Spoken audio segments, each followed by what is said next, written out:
Hey, this is Evan Longoria of your San Francisco Giants, and you're listening to Torture Cast. You're listening to a podcast by and for fans of the San Francisco Giants. Let's go, Giants! With hosts Willie Dills, Chad King, Ben Lee, and Eric Nathanson. Dedicated to the greatest team in Major League Baseball, the San Francisco Giants. This is Torture Cast. Standing on time, not gonna stop. We came to play, ain't slowing down. Falling on, we're here to stay, and we're stomping on whatever's in our way. I'm feeling like a Giant tonight. Buster Posey watching on deck, the 2-2 pitch. High drive! Left field! It is out of here! His sixth hit of the night sends everybody home.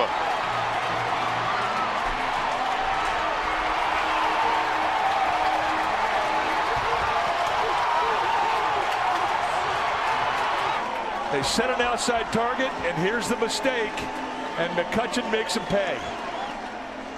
And he knew it the minute it left the bat. This game was over. So how sweet was that? Welcome to the Torture Cast, the podcast by and for fans of the San Francisco Giants. This is episode 138. It's April 9th, 2018. I'm your host, Chad. And joining me, of course, from Georgia, as always, is Eric. What's up, dude? That was so sweet. That at-bat, that McCutchen at-bat, phenomenal. It was the best at-bat I can remember from a Giant in the last few years. That Dodger game, that'll go down as a game we'll talk about 5 years from now, hopefully. No, that was absolutely incredible, and that is exactly what the Giants needed, especially considering this week. We last recorded a week ago, and they've only played 4 games, partially because of off days, and of course, they had a rainout Friday night. The Giants did go 2-2 in those 4 games. They split against Seattle, and they split against LA. So you really look at that, and that was such a crucial game because they lose that. And by the way, LA went up in the top of the 14th inning. Yeah. So they were on board for losing that game. Granted, they had runners on first and third, so Cutch gets a sac fly, and the game continues to go on. But that said, if they lose that game, they go 1-3 in this homestand, and that's not what the Giants need right now. And hey, look, it's only 8 games into the season. It's still a brand new season, but like we talked about last podcast and the season preview, as long as they can hover around 500 by the time Shark and especially Mad Bum come back, the Giants are going to be okay, and we'll see what happens after that. But right now they're 4-4, and better yet, the Dodgers are 3-6. So yeah, we'll take that. We'll take that. The Dodgers are in worse position than the Giants. That Saturday game, though, there's like so much life in the clubhouse, and seeing the way Cutch reacted, like that was like a milestone moment in a season if things break the right way. I think they showed that they're not going to be a team that rolls over and dies by having, certain guys out. Bringing in Cutch, Longoria, even Jackson, who's had a couple of hits. But, I mean, what can you say about Andrew McCutchen? The at-bat, just the whole – he's taken on a bit of a leadership role in a way that we didn't know the Giants were missing. And he's feeding off of the crowd as much as the crowd is feeding off of him. Just incredible. I mean, seriously, that was the shot in the arm the Giants needed, and everybody was kind of down after – that 5-4 deficit they were facing going into that bat. And the amazing thing about that, and I know we're skipping a little ahead, but we'll just talk about it now since we're talking about Cutch. But what was his average going into the game? Oh, he was hitting .083 when the game started, and then he went 6 for 7 and shot his batting average all the way up to .258. Which is just phenomenal when you think about it. Like the game was, I watched the game in multiple rooms, doing multiple things. So I made an entire batch of meatballs and salad and ate it all and cleaned everything up and had dessert and then did like 2 other things and then came back and the game is still going. Saturday was just one of those games that goes on. And there was so much. Like Chase Utley tied the game with a home run. It had to be Chase Utley. We hate Chase Utley. As you mentioned, they fell behind in the top of the 14th inning, and in the bottom of the 14th inning, not only is Kelby fist one for a base hit, when Joe Panic gets a base hit to right on a ball, Kelby has to duck and freeze for a moment to make sure it isn't fielded behind him. He still makes it first to third before Cutch gets up. That was like the talk of it for the 2 minutes before all of a sudden Andrew McCutchen missed the first 2 pitches that he swung at and then didn't miss again. It was unbelievable, just unbelievable Giants team effort. There was everything from all around, and Bochy talked about it after the game, where you want to get everybody involved as a team early in the season so that everybody feels like they're pulling on the same rope, and you don't necessarily ask for a 14-inning game to do it, but if the opportunity presents itself, what the hell? And it kind of turned into that kind of game. Giants picked each other up all over the place, and it was just so much sweeter against the Dodgers. They're 3-3 against the Dodgers after 6 games. That's so much better than most people had expected. Yeah, again, they had 10 games against the Dodgers, here in the month of April, and they're 3-3 against them. So they got 4 more to go. That's fine. It's okay because they split the other 4, which all of them are at home, by the way. They're going to be 5-5, and that's what we wanted right now. And if they could take 3 out of 4, great. If they lose 3 out of 4, it's not the worst thing in the world because they're 4-6 in those 10 games.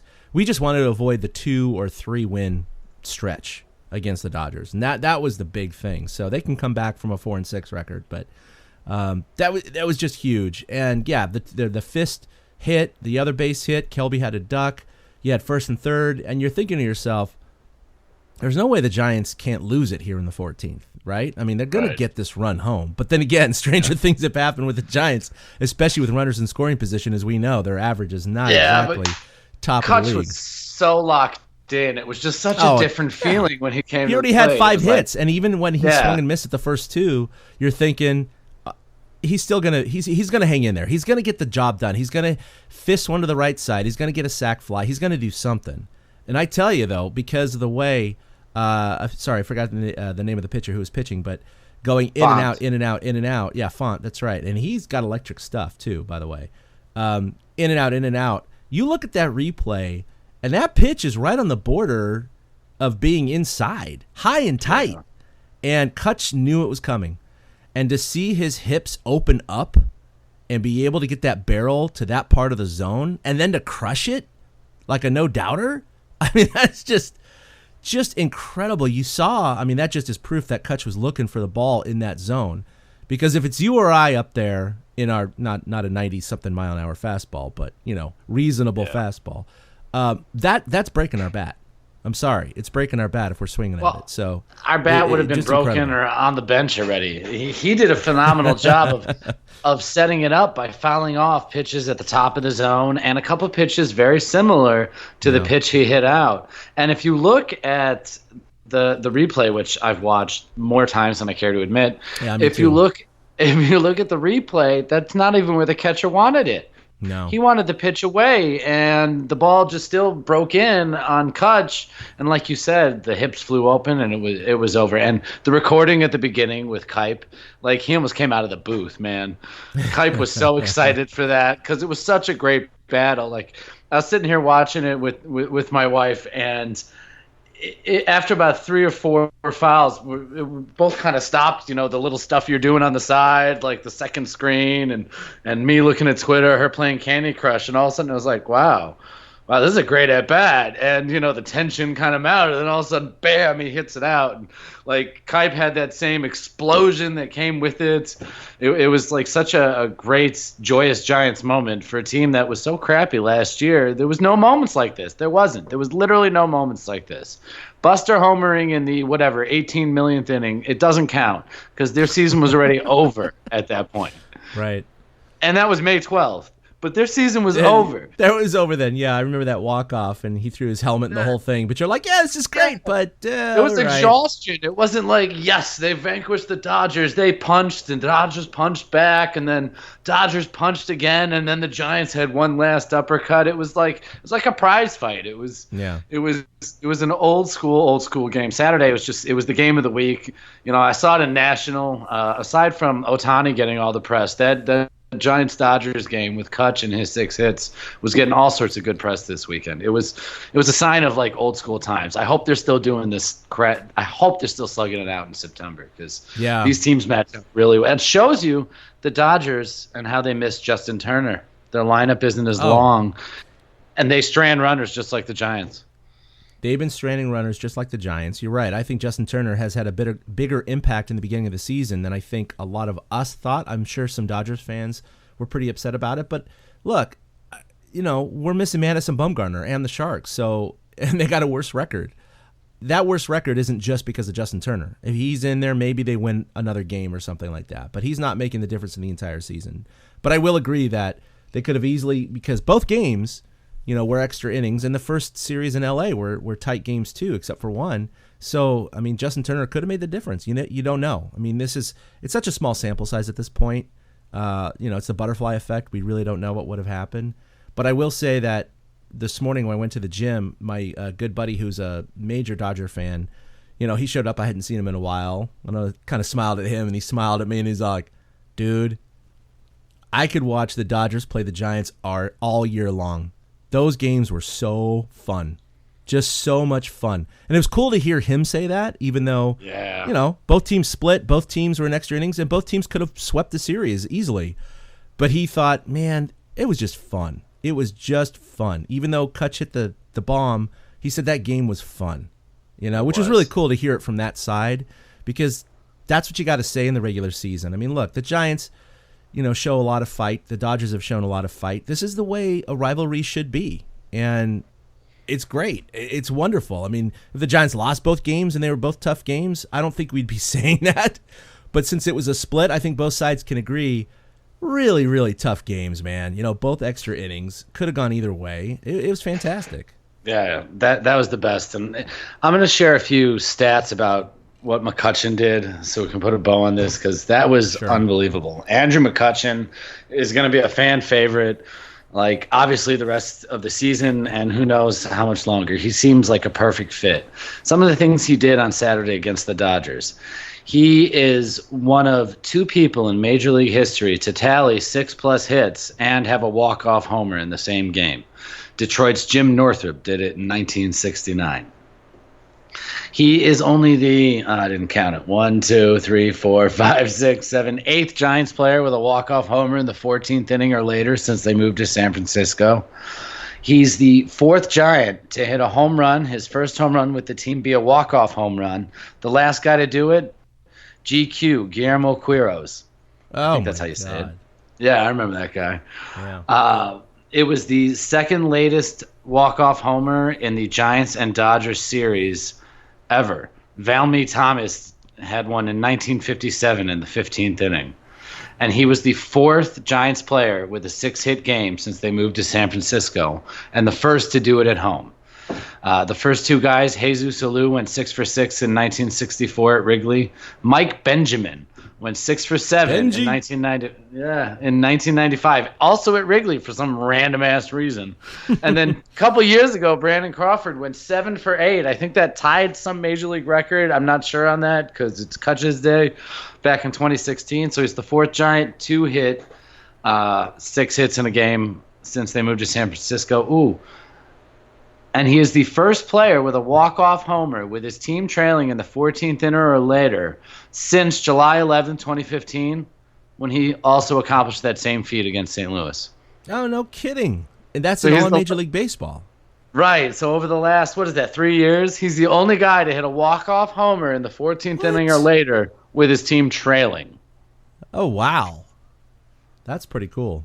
I mean, it was such a key thing that the Dodgers took the lead first in that inning. No, think about, the percentage chance the Giants had winning going into the bottom of the 14th were slim to none, because that's how most games end. The top of the inning, the visitor goes up by 1 or more runs, 9 times out of 10 or more, they're going to win. So, and half of the times, or even less than half the times that a team scores a run or more, they're going to tie it, right? They're not going to actually win it. So, right. The stat that really did surprise me was that he's the first one to do it at home. That's insane as far as the 6 hits is concerned in San Francisco Giants history. In 60 years, he is the first Giant to get 6 hits at home. That's incredible to me. I mean, out of all the years with Mays and McCovey and Will Clark and Kevin Mitchell and, Buster Posey and all these guys, no one's gotten 6 hits at home. That's Robbie weird, Thompson, man. Brett Butler, any of those guys could have done it. Dwight Evans, all of them, yeah. So that's pretty cool. So pretty significant history there. So hey, Giants went 2-2. It's not that bad. It could have been worse. The Giants did lose the first game against Seattle, 6-4. The problem with that game, and we'll talk about Ty Block against the Dodgers. Ty Block allowed 4 runs in the first inning, and that really, it's not the nail in the coffin, but it puts him significantly far behind. And what's really funny about that game is that Joe Panik hit a home run to make it 4-1 at one point, and that was only the 3rd run. Think about this. This is only less than a week ago. It was the 3rd run of the Giants season. All 3 runs scored via the Joe Panik solo shot. He had scored all 3 runs of the Giants. That's crazy. I don't even know the stats on that. I mean, we already know the stats on the back-to-back 1-0 wins with solo shots by the same guy. Never happened. Right. Or only happened once before kind of thing. But I wonder how many players have hit 3 home runs to begin a season to score the team's first 3 runs. I don't know if that's ever happened. Yeah, it probably hasn't. That's tough to do. That's really tough to do. I mean, maybe in one game, the first game of the year or something like that. But it was spread out. But chances are you're gonna hit like at least a 2-run shot if you hit 3 in one game. Generally somebody's gonna be on base ahead of you. So because it was 1-0, then they got shut out the next 2 games in L.A. So it was game number 5. The Giants scored their 3rd run via that home run. So really weird. But the Giants did score a few more runs after that, but they did lose 6-4. The second game against Seattle. This is the offense we want to see. They clobbered Seattle, and King Felix, nonetheless, who is aging, and he's definitely not the same pitcher he used to be, but he certainly isn't this bad. The Giants ended up scoring 10 runs in the game and ended up hitting 4 home runs, which is incredible. I mean, I don't even know the last time the Giants hit 4 home runs. It's been a while. They hit 3 in 1 inning, actually, and that was the first time since 2015, so it had been a couple of years or 3 years since they had done that, which was great. And Pablo hit a 3-run jack. Obviously, Panik hit his, so the offense was rolling there. So they split that. It's Seattle. They're not world beaters, but at the same time, it's a 2-game series. Got to win the games, right? Yeah. It's weird. After 3 series of baseball, the Giants have split everything. There's no won any series and lost another one to even out. Everything's just like split. Like I look forward to this 3-game series against Arizona, so that the Giants can possibly take 2 of 3. I'm tired of these even numbers. It's getting in the way of this stuff. So a politician would say, we haven't lost a series yet. Yeah, right? Yeah. They haven't won one yet either. Like, I'm tired of feeling good about it. But you don't say that. You don't say that. You say, we haven't lost one yet. Forget it. Well, I mean, they've only allowed, did you know the Giants have still only allowed 2 home runs, the fewest in baseball? Yeah, I did know that. Yeah. Pretty cool. Yeah, Chase Utley, of course, did it in the game that had to go to extra innings because of him. And it barely went over. And Bellinger did it in L.A., and it also barely went over. Yeah, so they weren't exactly no-doubters. No. But they go back home, of course. Friday night was canceled because of rain, and that was actually the first canceled game at AT&T in 12 years, believe it or not. They've had delayed games. They have not had a postponed game in 12 years. I found that shocking. I thought they were wrong, but I looked into it, and it was correct. So pretty cool. They did reschedule that game for a day-night doubleheader on April 28th when the Giants come back, or the Dodgers come back to AT&T. So that's going to be essentially a 4-game series. And that A fun fact about the doubleheader, that'll be the first doubleheader since 2013 at AT&T, when because of rainouts in Cincinnati, the Reds and Giants were forced to play one game with the Reds as the home team and the second game with the Giants as the home team at AT&T, and that's the only reason a doubleheader had been there since like 06. So it'll be the first time since what is that, 13, 5 years. I distinctly remember that game, thinking how strange it was for the Reds to be the home team at AT&T Park. That was just beyond bizarre. But baseball, you got to do these things, especially against other divisions where you only have a one away and one home kind of series. So they got to do what they got to do. So yesterday's game, unfortunately, the Giants did lose 2-1. But look, we're talking, it was against Clayton Kershaw. They've played 8 games, and they've played 2 against Kershaw. So, and they're going to play another one in late April. So the Giants are getting a lot of Kershaw. A quarter of their games now are against Kershaw. The good news is Kershaw hasn't beaten the Giants yet. They did beat him down in L.A., 1-0, and yesterday he left with a no decision. So Kershaw did not win that game. In fact, what's really weird, he's had 3 starts. His ERA is 1.89. You'd think the dude would be at least 2-1 or 2-0, right, with a no decision. He's 0-2. He's 0-2 with a no decision. What the F, man? Thanks, D-backs. Guys like CC Sabathia and other starters traditionally who have these like 4+ ERAs who win like 3/4 of their games are just laughing at Kershaw right now.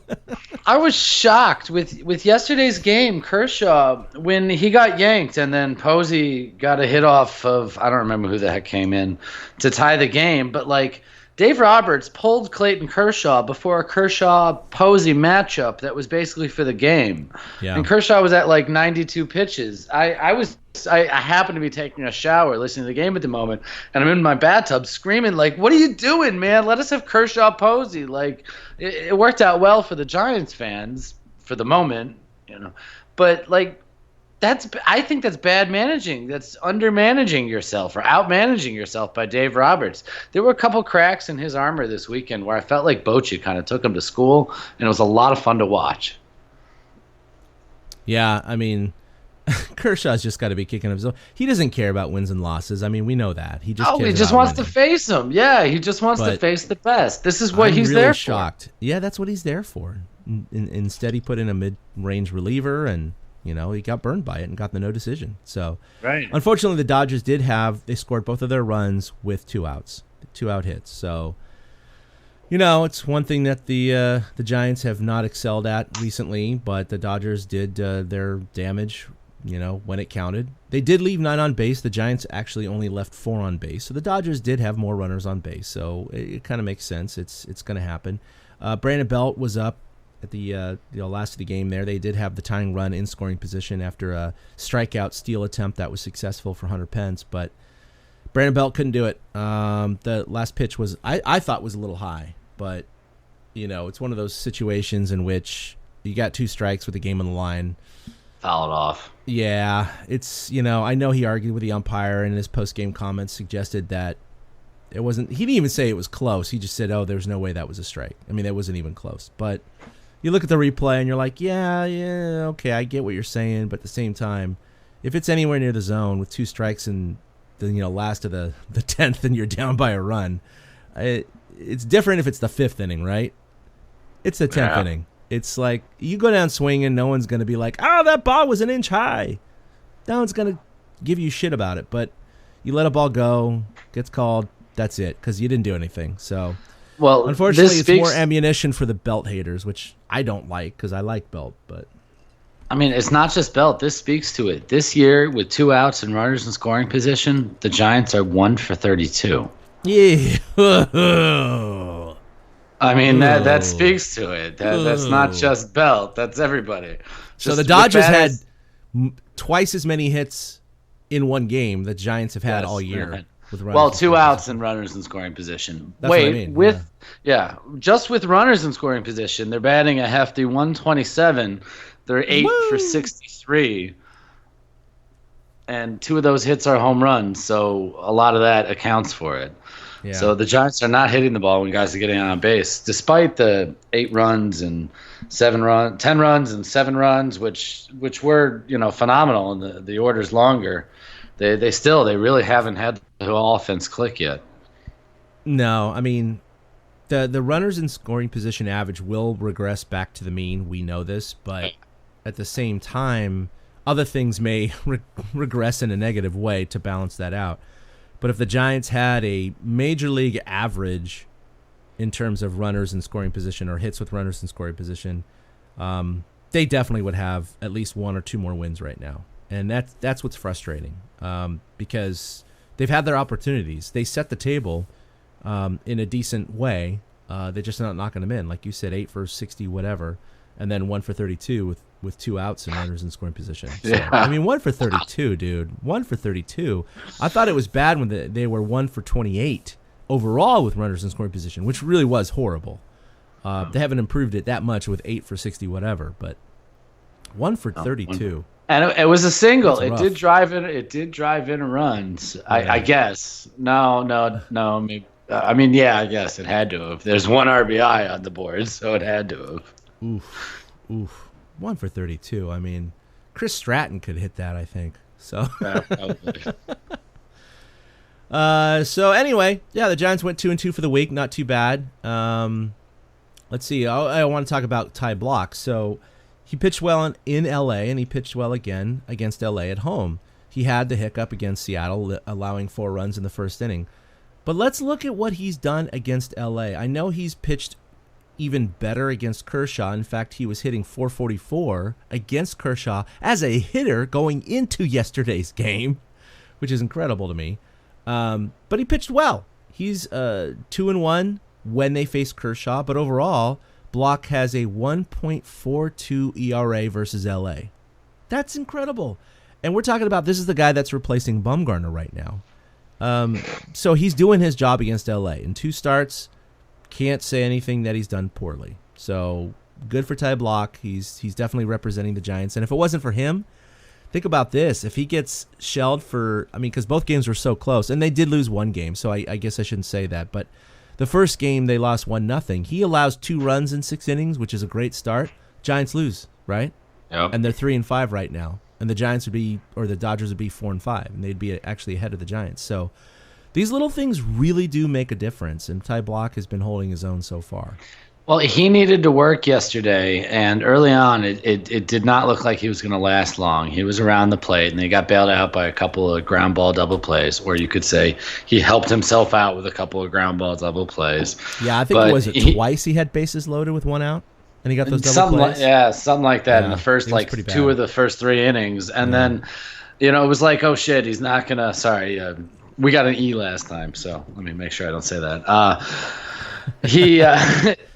It looks like he wasn't going to last, and with the Giants and the bullpen and how everybody pitched the night before, you kind of wanted the starter to go deep, and then he settled down and he gave a few more innings, which is also commendable and things that are not going to be shown in the stats at the end of the year, like you're saying. That's part of what's, I think, kept Ty Block around at times, is how he's got this power over the Dodgers. It's been great. So let's talk about who's hot and who's not. I think we can start off with Andrew McCutchen, obviously. He went 6 for 7, raised his average, and won a game. So welcome back to San Francisco, Andrew McCutchen. What else you got? Buster, his home run on Saturday was his first home run at home since August last year, which just kind of blew my mind. And he only hit 3 home runs last year at home. So he's already a third of the way of catching his own total, which I think he'll actually do by the end of April. And he tied the game up in a clutch situation on Sunday, even though they didn't end up winning that game, but he came through with a late hit. Yeah, he did. Yeah, Posey's he's a bit of an enigma wrapped up in a riddle and in a puzzle, because he's such a great hitter. He's such a great catcher. He still hits 300 every year, but his power has really diminished in the last couple of years. Like you just cited, 3 home runs at home last year. That's just, sorry about that. That's just not going to cut it. But, he's not going to be a guy who's going to be hitting for power all the time. So it is what it is. I think he's going to be fresher this year because the length in the lineup with McCutchen and Longoria, I think the weight is off Buster, and I think he just feels freer to swing at stuff, and I think it's going to result in more balls that are just driven. So I think he's going to get more homers this year. I think we're going to see him close to 20 again. That would be nice because we saw the effect of Bonds on Jeff Kent. And, those kind of situations. Rich Aurelia. Yeah, Rich Aurelia, when his career, high in home runs, which he hit at AT&T. And he was never, I wouldn't say he's stronger than Buster Posey. We'll see what happens there. But, yeah, I think you're right. I think Buster Posey is due for a breakout season in terms of 20 home runs. I mean, look, we got Longo, who's capable and has hit, 8 out of 9 seasons, 20 home runs. Cutch, same thing. Brandon Belt was at 18 before he got hurt last year. So it's been good. So, I mean, I think it's possible the Giants may have 3 players this year that hit over 20. I hope so. The offense seems like it's turned around. They're like tied for 12th in homers. They're hitting, and like everybody's got one. Everybody's got a freaking homer. I've got Gorky's on this Who's Hot list. He's 4 for 8 this year with a 500 batting average, and he took King Felix deep. Yeah. Gorky's had the most at bats of any guy in baseball last year without a home run, and he homers in his first start, which I love. Bochy said part of the reason he played Gorky's instead of putting Austin Jackson back out there and having Blanco shift back to left was because they were facing Felix, and Felix is Venezuelan, and Gorky's is Venezuelan, and Gorky's always looked up to Felix, so he felt like he was going to get something good from Gorky's that day, and he did. Gorky's, yeah, he did. He hit a home run. Everybody, though, Gorky's, Buster, Craw, Belt, Longo, McCutchen, Panic, everybody but Austin Jackson of regular players, even Pablo, they all have homers. It's weird. So Kelby Tomlinson also hit in 3 of the last 4 and went first to third before the Cutch home run. That was what we talked about early this year. So, he made the team clearly as a backup infielder. He's a spunky little guy with his specs, and he's doing well so far for the Giants. So I have no complaints about him. He's very serviceable. I still remember the very first time I was able to talk with him, and it was in a podcast 2 or 3 years ago. I think it was 2 years ago. It was a game against the St. Louis Cardinals in which it went to extra innings, and he hit the game-winning hit, and it was a walk-off hit. And there was a video of him flinging the bat. I mean, just absolutely flinging the bat like he could have killed someone, raising his arms, the whole thing. And I remember going down to the clubhouse afterwards, and people were talking to him about all sorts of stuff. And I said, "Do you realize that you flung your bat?" And he's all, "What? Nah, what? Oh, I didn't know I did that." I was like, "Oh, you want to see the video?" And he's like, "Yeah, sure." And sure enough, I literally handed him my phone, and he hit play. And it was the first time he saw himself flinging a bat during a walk-off hit. And he thought that was the greatest thing in the world. He is a really chill guy. I really like him. I think he's well-grounded, and he's got a good work ethic. He's one of those blue-collar baseball guys. You know what I mean? He gives it all. Yeah, he does. Yeah. He gives it all the time. That's what I love about him. Yeah, and he looks like a normal guy. I mean, come on. You see him on the street, you wouldn't think he was a Major League Baseball player. He's not exactly well-built, but he's very athletic. So kudos to Kelby for that. All right, so who's not? Unfortunately, Longoria. He did have his first hit as a Giant, which he was hoping for. It was a home run. Hasn't done much since. He's hitting 138, and he's got 10 strikeouts and no walks. I mean, he's not a 300 hitter. He's career, 260, 270, maybe max 280. He's got some work to do. Still, so, yeah. I mean, I don't know if he's adjusting or what's going on. He's hit a couple doubles, so he's also squaring up the ball a little bit. Let me go put this in context. I forgot to put the at-bats on him. Where'd it go? There it is. 29 at-bats, and he's got 10 strikeouts and no walks. That's the part that's concerning to me with Longoria. I think the ball will start falling for him a little bit more. When he makes contact, yeah. Yeah, that's the thing right there. Yeah, but 1 out of 3 is a strikeout. That's not good. That's on pace for 200 Ks. I mean, that's not going to work out. And in fact, he was given that off day against Seattle, and of course Pablo ended up jacking a 3-run bomb, so it looked good in terms of the managerial decision. But this is a guy who is never injured, and he plays 156, 158, 160 games a year. So he's not used to getting a lot of off days. But I think with his slump here at the beginning of the year, until he breaks out of it, I think you're going to see a few off days for him with Pablo going in there, especially considering the last performance that Pablo gave. And maybe that'll light a fire under him. I don't know. I'm just surmising here, but he wants to do well here in San Francisco, and hopefully he's not putting too much pressure on himself. And Cutch, a lot of people said the same thing, but he broke out with a 6-for-7 game. But everyone, people who are panicking, they were panicking about McCutchen, of course, before that game against the Dodgers. They're still panicking about Longo.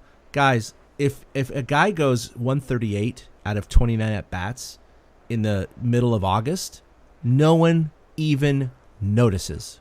No one even notices. A guy's average may dip 10 points, right? It's at the beginning of the year. I think it's just magnified when people either start hot or start with a slump because the numbers are so gaudy because you don't have that sample size. Oh my God, this guy's hitting 400. Oh my God, this guy's hitting 083, right? It's just a matter of the numbers, and I think people need to take a step back, look at the last 5, 6, 7 years for these players and go, oh, okay, they're going to be all right.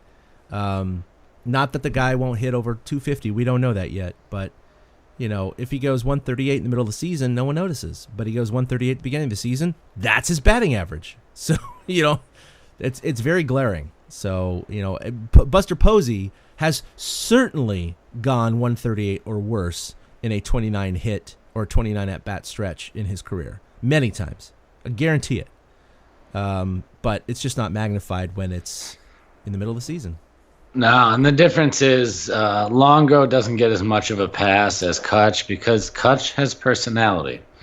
Cutch has been on Giants fans' radars for years because we all saw the Pirates back in 2014, and so we all know who Andrew McCutchen is. Longo's this unknown third baseman that used to play in the armpit of America. Who the hell knew who Longo was, except he was like the rookie of the year one time. And I know the guy hits well, but who wants to watch a game in a warehouse? So I never watched the Rays. So Longo, he's going to come around. He is. He's just wants to get comfortable. He will. I think everybody needs to calm down about that. So you also said, obviously, I guess. Hundley. I mean, I know you say, I guess 1 for 10 again. Plenty of people have gone 1 for 10. He Everyone's hits the gone ball 1 for 10. hard. He hit the ball hard probably like 5 of his outs. So it was against Seattle, right? He had 4 at-bats. All 4 were hard hit line drives. Yep. And Krug and Kipe were talking about it the day after, and they were just flabbergasted by it because they can't recall seeing a guy. I mean, everybody has atom balls. You might have 2 atom balls in the game. To have 4 atom balls and to have nothing to show for it, they said was just pure bad luck. I mean, he gets 2 of those to fall. He's 3 for 10. So everybody, it's okay. I agree. That's just funny. Yeah, that's just funny. It is funny. That's why I said I guess. Right. Well, it's hard to pick a who's not. I was saying this to Chad before the show because even if I want to pick Gomez because he gave up a bunch of runs the other night in L.A., A, those runs weren't the game breaker, and B, he saved their ass with 2 innings of shutout baseball on Saturday. Yeah. The same can be said. Pierce Johnson let up the run yesterday to L.A., but before that he was nails, and he still pitched pretty good yesterday. They were just kind of broken bat CNI hits. Yep. So there's not really anybody who's having a bad stretch except for, I guess, Longoria. Yeah, he's the only guy that's really cool. That sucks. Yeah, that sucks. All right, so coming up, the Giants do have 3 at home versus Arizona, and they are hot, guys. They are 7-2. They swept the Dodgers. They beat St. Louis 2 out of 3. They are on a roll. Their pitching has been absolutely incredible, and Paul Goldschmidt is still hitting 100. So he hasn't even contributed to the Diamondbacks' success so far. So, Goldsmith is one of those Giants killers. Where every team has one, and he's definitely the Giants' nemesis. So, I mean, this is going to be a tough series. I mean, there's no doubt. Giants, they're going to have to fight to get 2 out of 3. Corbin, who's been pitching really well, is going to be pitching the first game tomorrow night. So this is going to be a rough one. And Arizona, proved it. They made the playoffs last year. It's going to be interesting. Giants, I think, need to make a statement, bring those guys back down to earth a little bit at 7-2 because, I don't think they're going to win in the West. I don't think anyone does, but they certainly have started off well. And then after that, they go to San Diego to play 4. And San Diego hasn't been, horrific. They're just kind of San Diego. Did you see how they lost the other night? No. Which one was that? Okay, the same night as the McCutchen walk-off, No, San Diego went. All right, they went to the 10th against Houston in Houston, and there was 2 outs, runner on second. There was a pop-up, not far out from the plate. Yes. And Sorry, Eric the Hosmer pop-up, came yes. charging in, overran it. The ball lands. The guy steps on the plate. The game's over. It was just unbelievable. And Hosmer's reaction right when he passed up the ball was classic. He was already hands on his knees with his head down before the ball hit the ground because he knew it right away. He overran that ball, and they showed so I did see this. They showed the replay, and they show him look at the ball, looking at the pitcher, looking up, and then, oops, I just overran the sucker, right? And he just does the whole,